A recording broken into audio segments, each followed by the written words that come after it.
പോയി പാർക്ക് ഫ്രണ്ട്സിൽ തന്നെ പോയിട്ടുണ്ടായിരുന്നു ചിന്നു.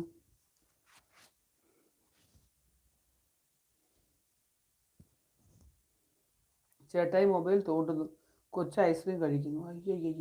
അയ്യോ ചിന്നു ഉറങ്ങാൻ പോവോ?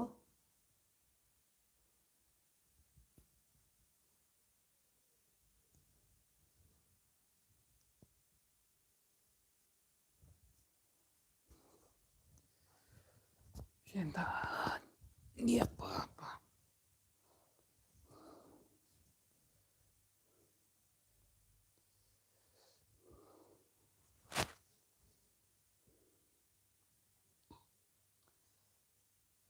4 പേര് ഐസ്ക്രീം തിന്നാലോ എന്നൊരു ആലോചനയുണ്ട്. തിന്ന്, ഐസ് ക്യൂബില്ലേ, അതാണ് ഒന്നുകൂടെ ബെറ്റർ. കഴിക്കും നന്നായിട്ട് കഴിക്കും മകളെ, കഴിക്കും മോളെ, ക്ഷമ കഴിഞ്ഞല്ല ഉള്ളൂ. കഴിച്ചോളൂ നന്നായിട്ട്.